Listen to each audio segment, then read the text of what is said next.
Football, man. Talk about a sport that keeps you on the edge of your seat. One minute you're up, the next you're down, and the whole story can change in a heartbeat. Oh, absolutely. This season's been a roller coaster so far. Total roller coaster, especially if you're a fan of, well, either of these teams. Speaking of which, you guys sent in a ton of articles about that Chelsea-Crystal Palace game. Yeah, this one had upset written all over it, didn't it? I mean, Chelsea, not exactly firing in all cylinders this season, right?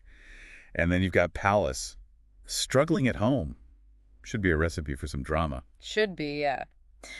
So let's rewind a bit and maybe break down how it all played out. Let's do it.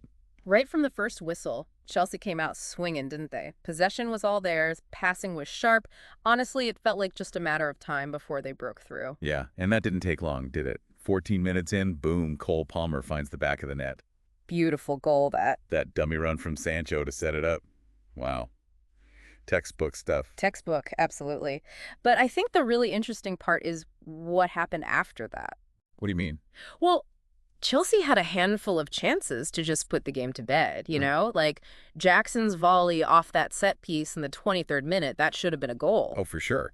A clear chance. But his technique, just a little off. And it felt like that kind of summed up Chelsea's problem this whole season.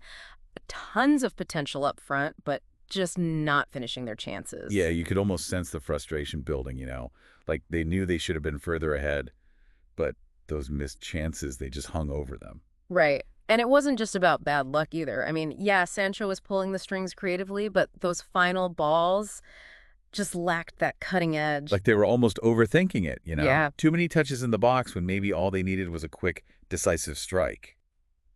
So, okay, we've got Chelsea kind of stumbling in the final third. How'd Palace manage to claw their way back into this one? Because for a good chunk of that first half, they were definitely on the back foot. Okay, so second half rolls around.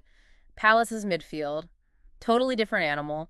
They started pressing higher, disrupting Chelsea's flow, and their fullback started bombing forward, putting pressure on Chelsea's flanks. Okay, so more aggressive from Palace. They took some risks.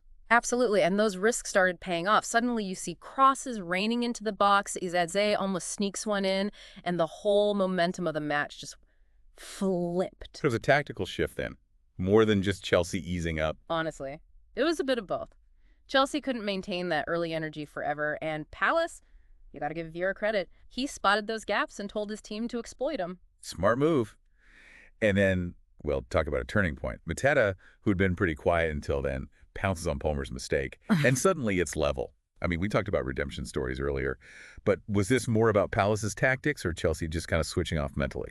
Look, you got to give Mateta credit for being in the right place at the right time. But yeah, that error from Palmer, it felt symbolic, didn't it?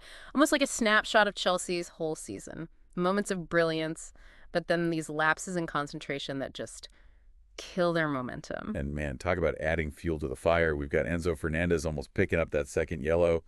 And wow, that could be a game changer. Oh, for sure. The frustration was boiling over on the Chelsea side. They knew they let a golden opportunity slip away. And Fernández, he was lucky to stay on that pitch. A red card there. It turns a draw into a loss, and their problems just get amplified tenfold. Right. And that's the thing, isn't it? A draw can feel like a win for one side, a loss for the other. So where does this result land? A moral victory for Palace. A missed opportunity for Chelsea. What does this all mean for these teams as the season rolls on? Well, for Chelsea, no sugarcoating it, this is a blow to their title hopes. 9 points behind Liverpool is a tough gap to close, especially when their form's this shaky. As for Palace, this proves they can hang with the big dogs. But the question is, can they do it consistently? Their home record, well, that's still a work in progress. Definitely. All those articles you sent, they all kind of pointed to this match being a potential turning point. And after breaking it down, I'm starting to see why. I mean, a single match can shift the whole narrative. So, final thought here.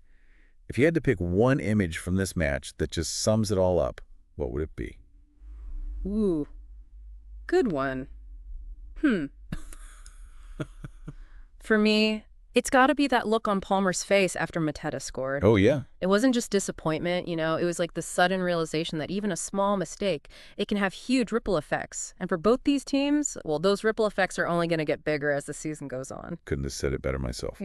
Small mistakes, big consequences. That's football, isn't it? That's football.